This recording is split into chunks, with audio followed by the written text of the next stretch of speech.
O São Paulo chega neste mês de dezembro com vários objetivos desperdiçados, Cicinho. Muita expectativa, tinha um sonho de Libertadores, não aconteceu e agora é pressão política. E olha que a eleição só acontece no final do ano que vem, né?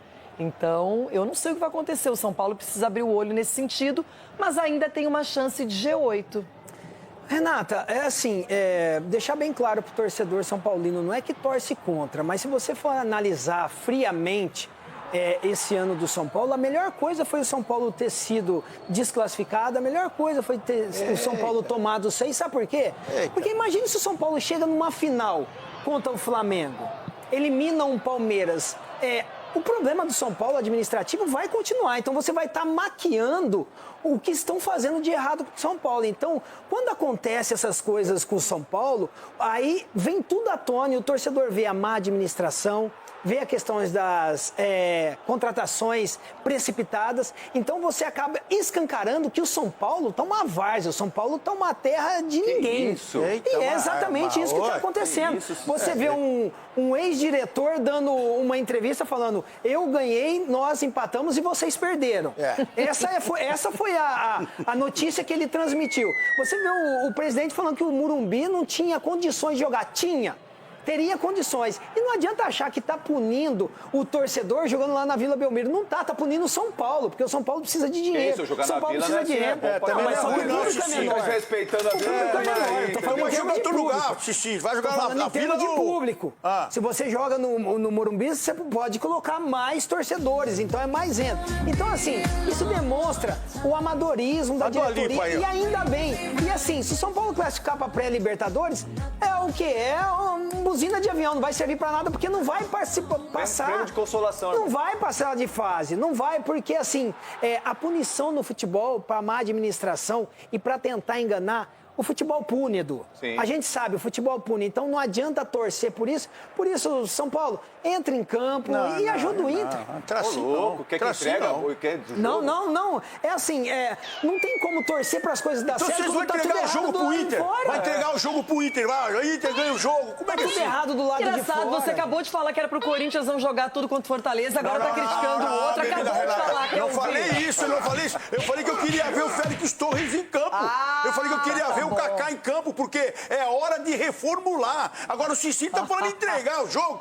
Não, entregar Quem que o ir lá jogo. e sapecar o Inter? Qual que é a possibilidade de você entrar em campo com tudo errado do lado de fora e você exercer um bom papel? O que o Cicinho tá falando Olha os tem protestos. respaldo nisso. Você tá gostando do que ele tá mas aí- falando. Não, isso foi no final de semana. Gente, eu não tô gostando de nada, eu tô detestando tudo nesse momento. Mas aí tem uns profissionais, assim, até mesmo para os jogadores, eles têm que entrar em campo, fazer o melhor, até porque ninguém tá garantido pro ano que vem ali. Isso aí, Edu, então, assim, acho ó. que você tem que fazer um futebol profissional, entrar Tem que ir e lá fazer pra seu ganhar, melhor. pra mostrar que tem que Eu não tô continuar. falando pro jogador entrar e não correr, só tô falando que o jogador não tem clima. Deu pra perceber contra o Fluminense. Então, joga Qual que é o bem e sai de clima? São Paulo, vai para outro time. Qual que é o clima de jogar no São Paulo nesse momento? Você vê a entrevista do Luiz Gustavo, você vê o posicionamento dos jogadores, você vê a diretoria só não afastou o Luiz Gustavo porque todo mundo abraçou a bronca, irmão. Entendeu? Porque ele expôs um grande problema no São Paulo, que o quê? Ninguém tá tendo credibilidade lá. Mas tem E que outra, ganhar. Lá no São Paulo tá sendo administrado por pessoa que trabalha no Morumbi, a Barra Funda. Às vezes falta até luz. Então, assim, você vê o amadorismo que tá. E qual que é a probabilidade de dar certo? Tem que vencer. Time que atrasa salário e é campeão, Cicinho. Não. Pausa de 5 segundos para pedir a sua ajuda ao nosso canal com o seu like e se inscrever se ainda não for um inscrito. Benefícios. Bora falar sobre São Paulo Futebol Clube e a permanência do técnico Hernan Crespo. Vai acontecer, não vai? E eu vou cravar para vocês que sim.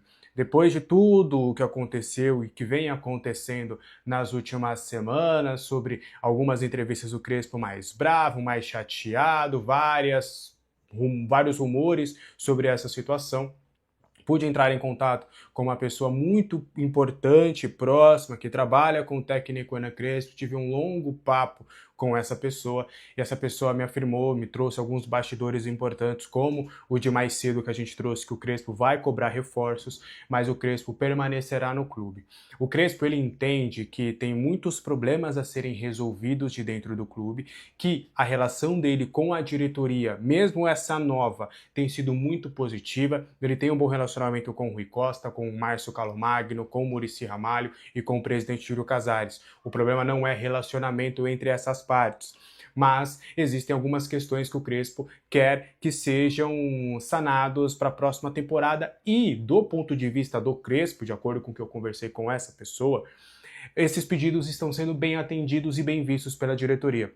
Algumas reformulações vão acontecer no Super CT para a próxima temporada, processos internos, reformulação de pessoas, tudo visando uma melhora na recuperação e preparação física dos atletas. Um outro ponto é o dos reforços. Esse ainda, o que o Crespo tem de promessa é de que reforços do perfil que ele deseja chegarão. O Crespo sabe que ele não vai ter dinheiro infinito para contratar, ele sabe desse cenário, mas ele quer que dentro de uma realidade financeira do clube, o São Paulo faça um esforço máximo para atender as demandas que ele pretende sanar no elenco para a próxima temporada. E do ponto de vista do Crespo, de acordo com essa pessoa com que eu tive esse papo, a diretoria está se mostrando disposta a fazer todas essas equiparações, melhoras, desejos, para que o Crespo fique na próxima temporada e para que o São Paulo tenha uma melhora não só em termos de ambiente e preparação física, mas até em termos de elenco. Porque também há uma percepção do Crespo e também de muitas pessoas de dentro da diretoria que, se não fosse também as questões físicas, o elenco do São Paulo seria mais forte do que está sendo neste momento. Até conversando com essa pessoa do Crespo, ele fala, cara, o Hernan, o nome é Hernan, né, que a gente conversando, Hernan. O Hernani não pôde contar com o Lucas inteiro, não pôde contar com o Oscar 100%, ele não pôde contar com o Caleri, que é um centroavante que o Crespo é apaixonado e que ele acha que pode fazer render demais. O Crespo tá louco para trabalhar com o Caleri. E várias outras situações também, por exemplo, ele me deu um exemplo do Wendel. O Wendel, o Crespo adora o estilo do Wendel e quer dar mais minutos para o Wendel, só que o Wendel não consegue ficar 100% disponível. Então são alguns fatores que fazem com que o Crespo permaneça na próxima temporada, tá? E aí vai até o meu feeling disso tudo, não é mais a informação, o Crespo fica. Só que, se essas promessas forem vazias, não forem cumpridas e não haver melhora, lá pro terceiro, quarto, quinto mês, se as coisas não acontecerem, aí eu já não boto mais minha mão no fogo, aí eu não sei até se o próprio Crespo não pode chegar e falar, valeu, um abraço, tentei aqui por amor ao clube, não rolou. E quando eu falo amor ao clube, gente, eu vou falar pra vocês, tá? Eu não vou entrar em números corretos, mas o Crespo, ele volta ao São Paulo sabendo de todas essas dificuldades, e ele volta, a pedida salarial que ele teve para Botafogo e Grêmio, que sondaram e quiseram a contratação, sondaram uma vírgula, que entraram em contrato e abriram negociações com o Crespo, foi uma pedida salarial de 2 milhões. Por um pouquinho mais do que a metade desse valor ele topou o São Paulo, por conta de todo esse carinho que ele tem por ele ter se tornado esse São Paulino. Então eu acho que o Crespo tem as suas considerações, acho que a gente tem que trazer aqui alguns elementos que de fato a gente pode questionar uma ou outra escolha do Crespo, mas como a gente faria com qualquer outro técnico, eu sempre gosto de trazer o exemplo. O Felipe Luiz, tem gente que faz críticas ao Felipe Luiz no Flamengo e fazem críticas ao Abel no Palmeiras. Faz parte, porque o técnico, ele é humano, ele tem direito de errar e a gente fazer uma ou outra crítica. Mas aí pedir a saída do Crespo, eu já acho demais. O que você acha disso tudo? Quero muito saber a sua opinião aqui nos comentários, tá? Os gramados do Super CT vão passar por uma reforma já para a próxima temporada. A ideia é que essas reformas aconteçam durante o período de férias dos atletas, para que quando eles retornarem após o confronto contra o Mirassol, na estreia do Campeonato Paulista, no dia 11 de janeiro, não me recordo se é um sábado ou se é um domingo, mas na reapresentação do grupo, após esse jogo do dia 11 contra o Mirassol, a expectativa é dos jogadores pela primeira vez começarem a realizar trabalhos no Super CT e já com essa nova grama. Informação que foi dada primeiro lá pelo pessoal do GE, a gente confirma e a gente vai trazendo um pouquinho mais de elementos para vocês entenderem. Hoje lá no Super CT, quando a gente vai cobrir treino, por exemplo, a gente entra ali, vai para uma arquibancada, a imprensa fica toda numa arquibancada, é o único local ali do Super CT que tem a parte de arquibancada. Para quem já foi acompanhar treino e tal, sabe do que eu tô falando. Então aqui tem a arquibancada, a gente está de frente com o campo 1, que é o campo mais utilizado normalmente quando o Crespo quer fazer coletivo, quer fazer algumas atividades. E aí, atrás desse campo 1, um pouquinho mais para a esquerda e logo atrás desse, tem mais 2 campos, que é o campo 2 e 3. De acordo com alguns relatos, o único campo que tem o gramado do estádio do Morumbi de fato é o campo 1. Então a ideia é trazer essa mesma qualidade do campo 1 para o campo 2 e o campo 3, tudo para, na preparação física, por exemplo. Atletas que fazem a parte de preparação física com bola no campo vão para esse gramado 2, para esse campo 2 ou 3, não fazem trabalhos no campo 1, porque o campo 1 normalmente está sendo utilizado pela comissão técnica. Então a ideia seria trazer essa mesma qualidade do gramado, com que os 3 gramados tenham essa mesma qualidade para prevenir qualquer tipo de problema, né? Porque vai que talvez na preparação física o gramado esteja atrapalhando, por mais que seja um gramado bom, não é com a qualidade do gramado do estádio do Morumbi, que a gente sabe que o gramado do Morumbi é no mínimo top 3 gramados do futebol brasileiro, quiçá se não for o melhor.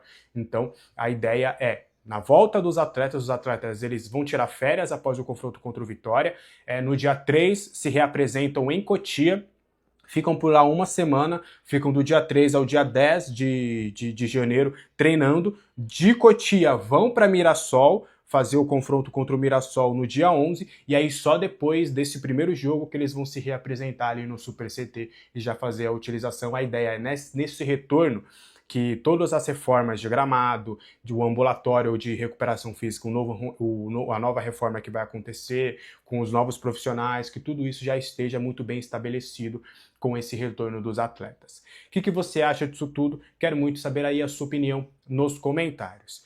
Nosso tricolor paulista, o técnico Zubeldia ainda recebe salário do São Paulo. Bora entender, salário é muito forte, mas bora entender alguns cenários.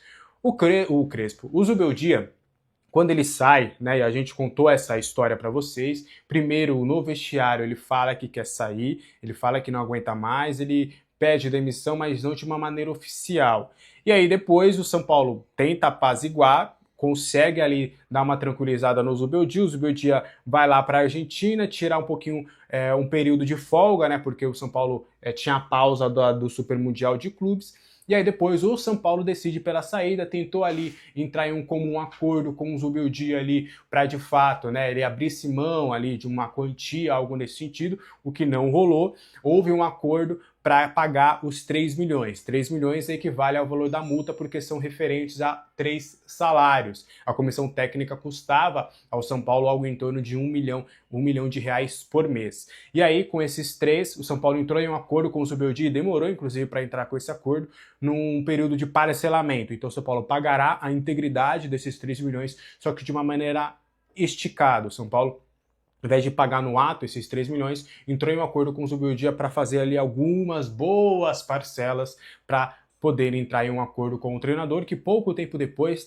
não foi por conta disso que ele foi para o Fluminense. Não foi ali, foi um período próximo, mas antes mesmo do nome dele ganhar força no Internacional, pelo que eu pude ter de apuração. Lembra que o Zubeldia estava forte no Internacional, o Inter acabou não fechando com ele, foi buscar outro nome, aí depois ele foi de fato para o Fluminense, que está até hoje. Foi nesse período, um pouquinho antes dos rumores dele ir para o Internacional, que houve de fato esse acordo, esse parcelamento. Então o São Paulo sim terá que pagar os 3 milhões da multa contratual com o técnico Zubeldia. O que você acha disso tudo? Eu quero muito saber aí a sua opinião nos comentários. Para a gente fechar o vídeo de hoje, mais bastidores sobre a saída de Carlos Belmonte. Em um primeiro momento, o Belmonte ficaria até o término desta temporada, até o término do Campeonato Brasileiro, muito por respeito aos atletas, de acordo com o que a gente já tinha conversado, e a gente já tinha repercutido isso aqui no canal, inclusive com informações exclusivas. E aí o Carlos Belmonte ele já tinha de fato essa ideia de, cara, ao final da temporada eu tô saindo, tô indo, ele pode não falar abertamente, até por questões políticas e tudo, ele tem adotado nas entrevistas que ele vem dando para uma galera, ele tem adotado um tom menos combativo, mesmo tendo opiniões, algumas contrárias, num tom bem menos combatível do que muita gente poderia acreditar pelos rumores de ele ir para a oposição. Mas o Belmonte, ele ficou sim chateado com a intervenção ali do Márcio Carlomagno, estando no dia a dia do São Paulo, meio que ele e o Rui Costa, o Márcio Carlomagno e o Rui Costa, ganhando cada vez mais poderes em detrimento de Chapecó, Nelson e Belmonte, perdendo cada vez mais força.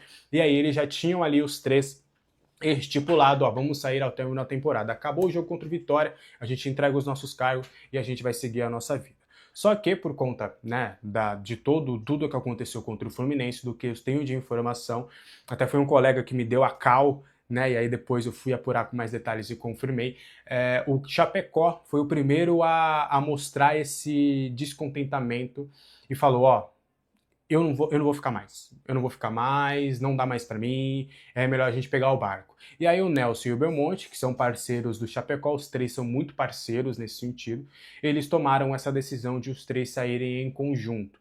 E até houve uma ligação com o presidente Júlio Casares, que não esteve presente, a única vez, do que eu tenho de informação, a única vez que eles se encontraram pessoalmente neste período de goleada contra o Fluminense, até a saída de fato do Belmonte, um pouquinho depois disso, eles só se encontraram na segunda-feira, nesse almoço que a gente já repercutiu no canal. Na sexta-feira, o Casares não esteve no Super CT antes da saída do Belmonte, ele chega depois só para se preparar para a entrevista coletiva. Até o pessoal da comunicação do São Paulo, que esteve ali naquele momento no treinamento, pós-treinamento dos atletas, um dos representantes da comunicação do São Paulo foi até a casa do Casares para decidir qual que seria a decisão a ser tomada depois de toda essa repercussão. Eles entraram em um consenso de que uma coletiva seria o melhor cenário possível, e aí um pouquinho antes da 1h da tarde, a gente recebeu ali da comunicação do São Paulo que haveria essa entrevista, e foi bem corrida ali na sexta-feira, mas houve essa coletiva. E aí, neste período, não houve esse encontro entre Casares e Belmonte. O que aconteceu foi tudo por ligação e mensagens de WhatsApp.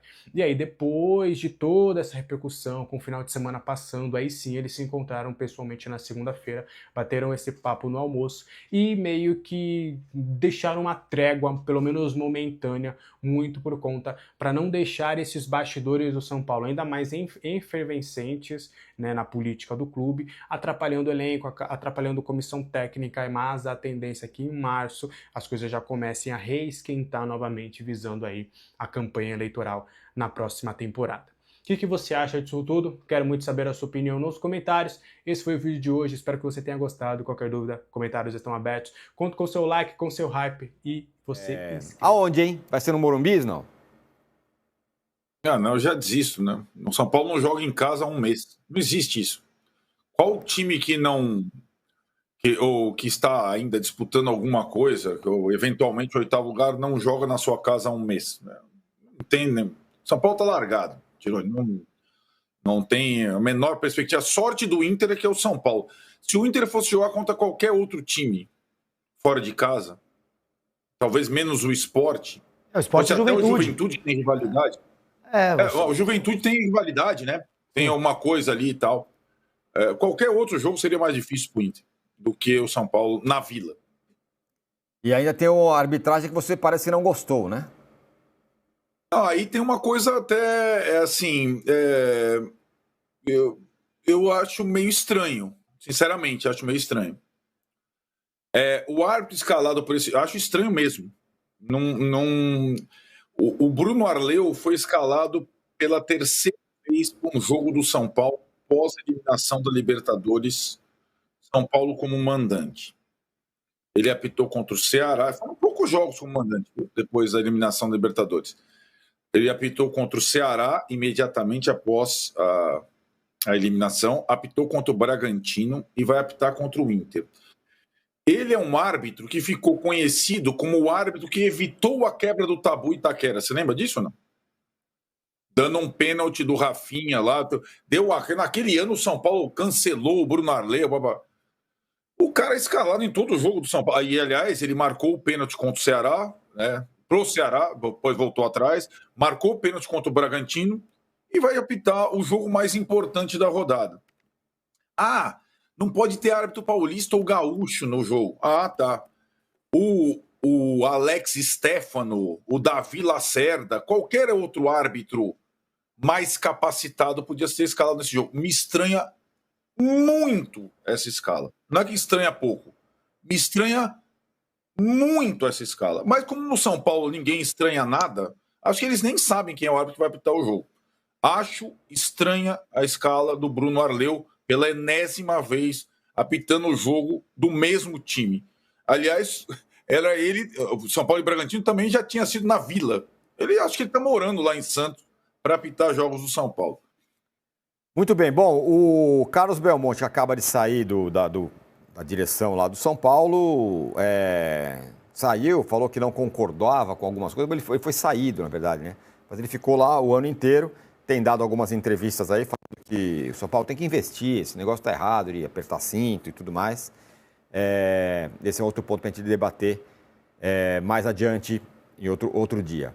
Vamos fazer o seguinte, vamos para um intervalo aqui. Não foi saído não, hein? Fala. Ele que saiu.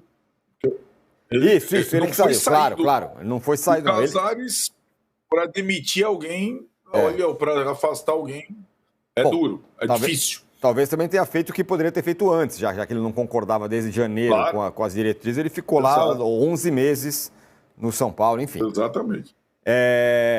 Vamos fazer um breve, ligeiríssimo intervalo aqui na TV. Você quer dar o seu pitaco do São Paulo, ou Júlio, antes? Sobre o Belmonte, especificamente? Ou sobre o... Não, eu acho que o São Paulo hoje é um desses cenários de convulsão política, de puxa para lá, puxa para cá, o presidente, o amigo do presidente, a ala tal, tem eleição se aproximando, e cara, quando não tá todo mundo remando pro mesmo lugar, duríssimo. É muito difícil as coisas acontecerem do jeito que... O Léo fala, o São Paulo só tem uma missão, impor nova goleada no Internacional jogando de rosa. O Internacional não deve jogar, o São Paulo jogar de rosa, que seria até uma forma de protesto, né? Seria legal. A última vez que o Abel foi técnico do Inter, né, o campeonato que o Inter quase ganhou, ele goleia o São Paulo. É meio que o fim da era Diniz no São Paulo, né? 5-0, exatamente. Não foi demitido imediatamente depois, ou foi? Não, ainda demorou 1 ou 2 jogos, né? É isso. Igor Júlio vira nome no radar para 2025. Zagueiro canhoto pode mudar de ares na próxima temporada. O jogador de 27 anos pode ser um daqueles nomes para acompanhar na próxima janela. Canhoto, técnico e com boa imposição física, o defensor está emprestado ao West Ham da Inglaterra até junho de 2026, mas quase não tem entrado em campo. Cenário que levanta a tendência de uma nova negociação. Formado no Red Bull Brasil, Igor fez carreira na Europa com passagens por Áustria e Itália, onde ganhou destaque na Fiorentina. Depois seguiu para o Brighton e agora busca espaço em Londres. Além do mercado europeu, a situação do zagueiro reacende a curiosidade no futebol brasileiro. No início de 2025, ele utilizou a estrutura do São Paulo para se recuperar de uma lesão na coxa, o que deixou boa impressão internamente. O tricolor já monitorou oportunidades de mercado para a defesa recentemente e a identificação do jogador com o clube sempre existiu. Com experiência internacional, perfil canhoto valorizado e desejo de retomar ritmo de jogo, Igor Júlio surge como opção interessante tanto para clubes da Premier League quanto para equipes brasileiras que buscam solidez e qualidade na saída de bola. E aí, torcedor, pelo breve perfil apresentado, você acha que Igor Júlio seria uma boa opção para o São Paulo? Deixe nos comentários a sua opinião. E não se esqueça de se inscrever no canal e deixar o seu like se gostou desse vídeo.